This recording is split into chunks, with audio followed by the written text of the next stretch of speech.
tidak belajar dari pengalaman teman-temanmu sih? Kalau sudah terperangkap begini, nyawamu tak akan selamat. Teman di rumah tahu ini apa?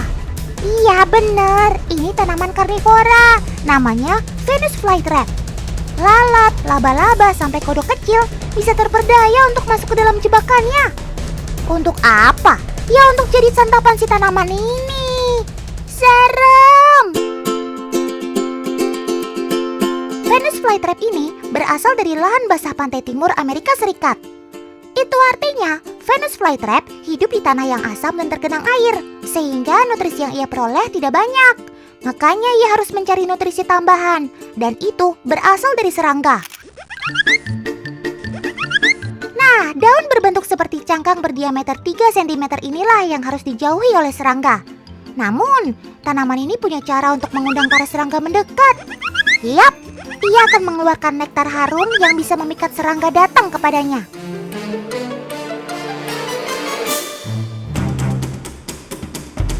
Tuh kan, benar saja. Nggak pakai lama, si lalat masuk ke dalam katup Venus flytrap. Belum, katup Venus flytrap tidak akan menutup sebelum lalat menyentuh rambut kecil di dalam katup itu.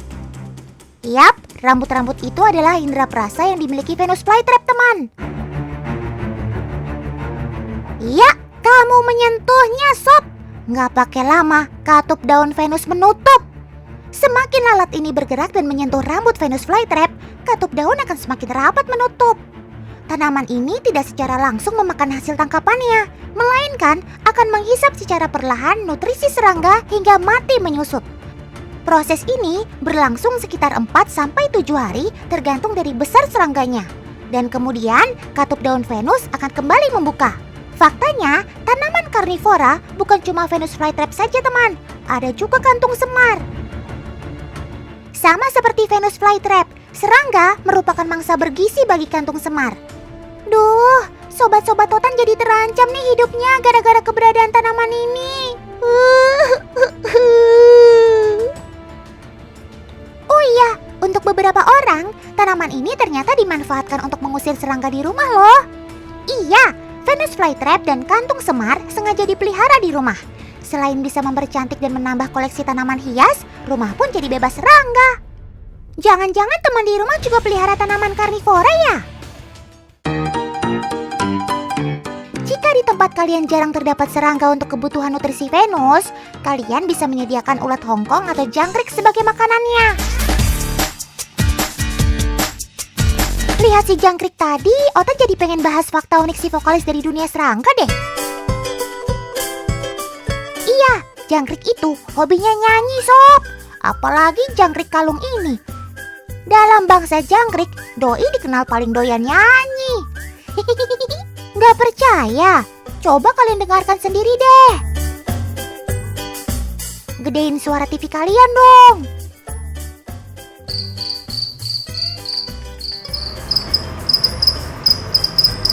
Sedap. Suaranya empuk dan merdu banget kan? Coba kalian tebak dari mana asal suara si jangkrik itu? Bukan. Jangkrik berbeda dengan manusia. Ia tidak memiliki pita suara untuk menghasilkan bunyi atau suara. Rahasianya terletak pada sayap kecilnya yang tipis dengan permukaan yang tidak mulus. Kedua sayapnya akan saling bergesekan dengan permukaan tubuhnya sehingga bisa menimbulkan getaran sebagai sumber bunyinya. Cakep! Tapi teman, yang bisa menghasilkan bunyi hanya si jangkrik jantan saja loh. Sedangkan jangkrik betina, permukaan tubuh di sekitar sayapnya rata. Jadi betina tidak bisa mengeluarkan suara, sob. Suara si jantan ini biasa ia gunakan untuk memikat betinanya loh. Cie, prikitiu. Bukan cuma itu, jangkrik juga akan bersuara keras jika ada pejantan tangguh lain di sekitarnya.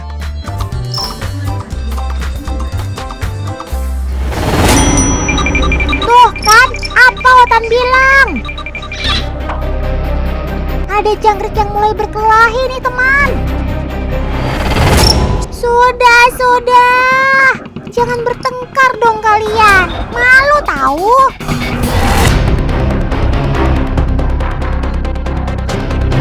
Biasanya, jangkrik akan berkelahi untuk memperebutkan betina ataupun wilayahnya, teman. Syukurlah pertarungan terjadi hanya sebentar saja.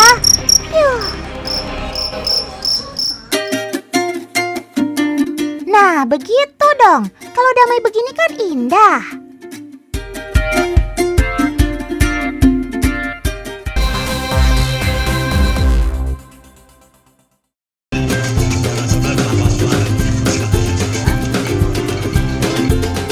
Ya, betul.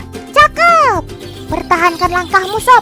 1, 2, 1, 2. Otan yakin kamu jadi juara. Om dan Tante Bule sepertinya sepakat sama Otan. Teman di rumah pasti bingung deh ini acara apa. Ini yang namanya Festival Sapi Gerumbungan. Rutin diadakan di Pulau Dewata, Bali. Persisnya di kawasan Lovina, Kota Singaraja. Nah, sobat-sobat Otan inilah bintang dari acara ini. Bak model papan atas, sebelum tampil, mereka harus didandani dulu biar cakep. Mulai dari pasang gelang kaki keroncongan. Bukan keroncongan kalau lagi lapar ya. Terus kalung, mahkota, sampai gerumbungan.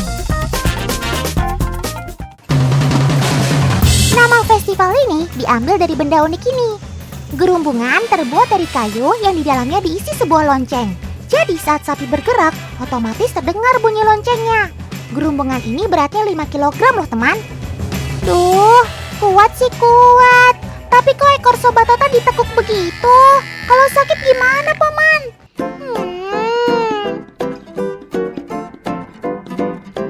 Oke, waktunya sapi-sapi unjuk gigi. Para joki sudah siap tuh.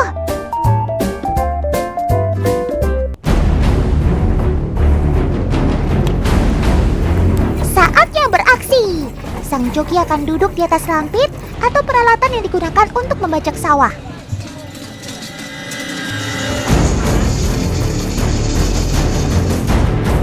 Tiap tim akan unjuk kebolehan bergantian, teman.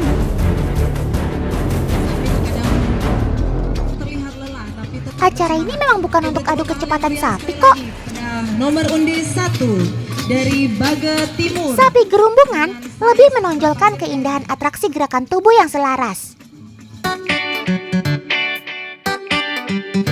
Sudah melaju. Nomor 4 dengan Kertowijaya. Sepasang sapi gerumbungan ini harus berjalan atau berlari dengan langkah yang sama. Setiap langkah kakinya dihentak dan berjingkat dengan anggun. Nah, bagian ekor sapi juga harus melengkung ke atas seperti ini. Saat berjalan atau berlari, gerakan kepala sapi gerumbungan juga harus menghadap ke atas. Sempurna! Cakep, Sob! Sementara, suara dari gerumbungan di leher dan gelang kaki ini seakan menjadi musik alami yang seirama dengan langkah kaki sobat-sobat Otan ini. Wih, keren maksimal!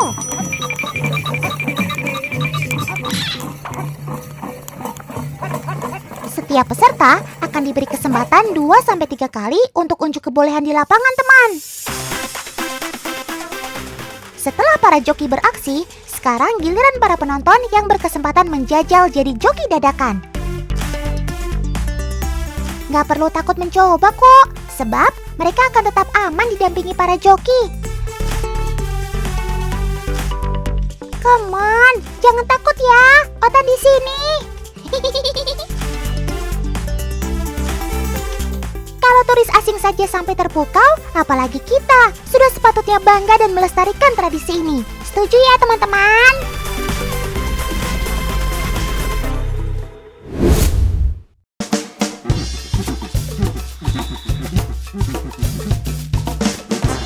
Kalsyat kayaknya suka ngemil juga tuh kayak Otan. Kak, bagi permen kapasnya dong. Otan kan juga suka. Loh, kok yang ditawarin malah si Lisa sih? Padahal kan Otan yang minta.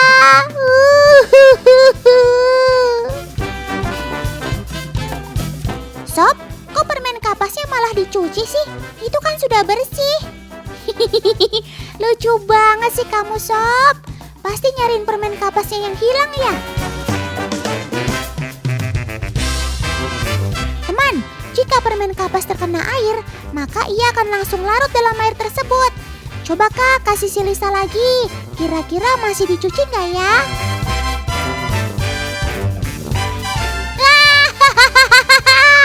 Aduh, Otan nggak berhenti ketawa nih Kak. Tapi Otan jadi penasaran, memangnya semua makanan kamu cuci dulu ya Sob?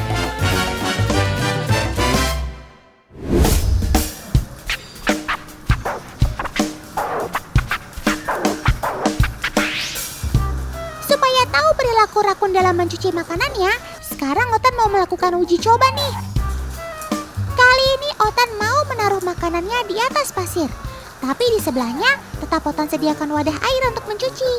Ayo Sob, makan siang sudah datang. Sikat! Loh, kok yang ini nggak dicuci sih?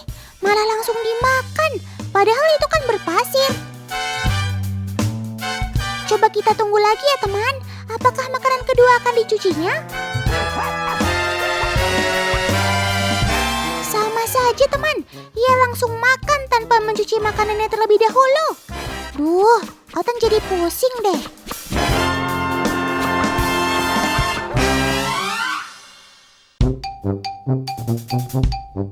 Selidik punya selidik, ternyata rakun tidak mencuci semua makanannya teman. Jika ia sudah mengenali tekstur makanannya, maka ia akan langsung makan tanpa mencuci. Tapi jika rakun baru pertama kali memegang makanannya, maka ia akan mencucinya terlebih dahulu. Dengan membasahi tangannya, maka kemampuan syaraf dalam menangkap rangsangan akan meningkat. Sehingga tekstur makanan yang baru ia pegang bisa masuk ke dalam ingatannya. Itulah mengapa sesuatu yang sebelumnya ia pernah pegang tidak dicuci sebelum dimakan.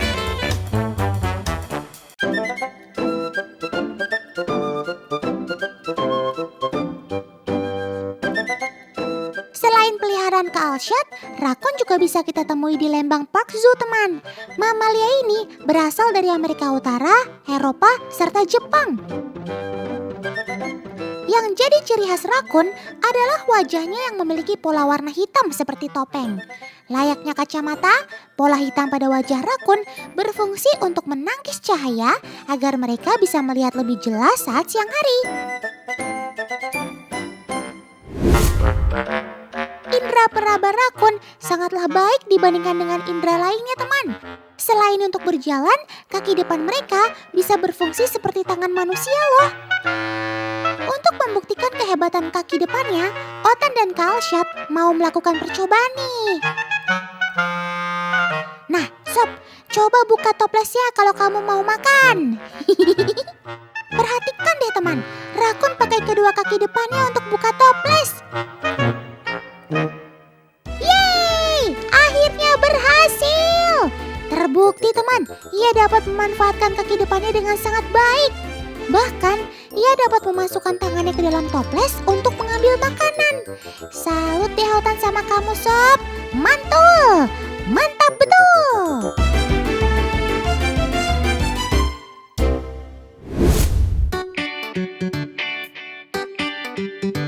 Selain mencari makanan di tanah dan di pohon, rakun juga mencari makanan mereka di sungai yang dangkal teman. Oleh karena itu, Otan mau melakukan percobaan untuk membuktikannya.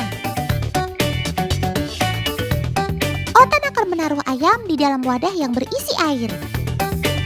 Tidak sampai di situ teman, ayam tersebut akan ditutup oleh daun-daunan. Sekarang kita tunggu reaksi dari Sobat Otan ini. Silakan Sob. Nampaknya ini gak sulit bagi si rakun teman.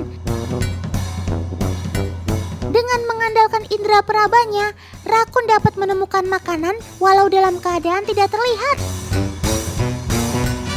Hanya dengan meraba, ia sudah tahu di mana letak makanan mereka.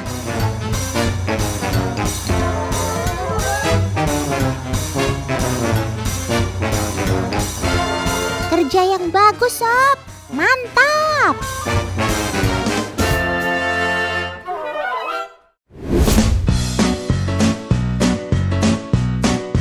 Di alamnya, rakun ternyata juga berburu telur, teman. Ia akan mencuri telur-telur yang sedang ditinggalkan oleh induknya.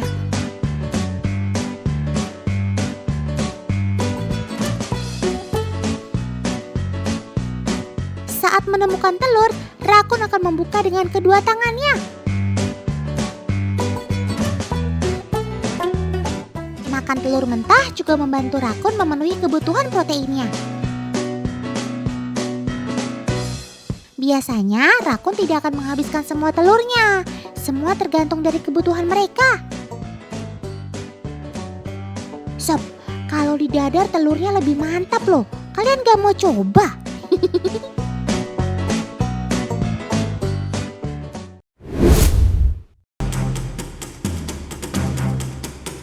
Ano, kamu iseng banget sih. Itu kan Ayah mau ngajak bermain. Teman, di sini yang menjadi alfa atau pemimpin binturong adalah Ano. Selain tubuhnya yang lebih besar, ia juga pejantan tangguh. Jadi, jika ada yang mengganggunya saat istirahat, pasti ia akan mengusirnya. Lucu ya? Wow, lihat Otaners, jadi binturong itu sangat pandai memanjat seperti ini. Biasanya kalau di hutan atau di alamnya dia memanjat pohon ya. Cuman dalam kasus ini dia manjatnya di kawat ini dan sangat pandai. Lihat, jago banget manjatnya, lihat. Nah ini Otaners, Ano datang nih, lihat. Ini Ano ini adalah binturong Jawa yang berusia 2 tahun kurang lebih. Jadi memasuki usia dewasa. Dan ini bobot tubuhnya kurang lebih mencapai 25 kilo loh, Otaners. Berat sekali nih ya. Aku coba gendong ya. Ano, coba gendong. Berat banget. Aku aja sampai nggak kuat, Otaners. Ini berat banget. Untuk berat badannya Ano kurang lebih 25 kilo. Hebat banget. Lihat. Ano, kasihan tuh Kalsyat sampai keberatan gendong kamu. By the way, Naya kemana ya kak? Lah, Otan, Naya mana ya? Tadi di sini jalan-jalan. Naya, mana ya? Kok hilang? Tuh, benar kan dugaan Otan? Ternyata Naya sudah berada di atas pagar besi, teman. Kalsyat, Naya ada di atas nih kak. Ayo cepat tangkap. Naya, waduh. Kabur deh Nayanya. Palo, tolong dong. Jadi gini, Otan, kalau misalkan kita punya satwa peliharaan, harus bertanggung jawab. Kalau misalkan lepas kayak gini, harus kita tangkap. Soalnya kasihan kalau misalkan lepas, dia tidak terbiasa mencari makan sendiri, sehingga dia nggak akan bisa makan di luar sana. Jadi kita harus bertanggung jawab ketika punya peliharaan. Kalau kabur, kita tangkap, kita rawat kembali. Nggak boleh dilepasin sembarangan ya Otan ya. Nah Otaners, jadi ini adalah salah satu kegunaan dari ekor binturong. Dia bisa digunakan untuk menggelantung seperti ini. Lihat, luar biasa ya Otaners. Kuat banget. Oh iya, jangan lupa untuk Otaners subscribe ke Edutainment Trans 7. Oke? Mantap kak. Jangan lupa langsung di subscribe setelah tayangan ini ya. Cakep. Karena binturong adalah hewan arboreal alias hidup di atas pohon, maka tempatnya pun harus disesuaikan. Di sini terdapat dahan-dahan pohon agar binturong tetap dapat bergelantungan dengan ekornya seperti di alam.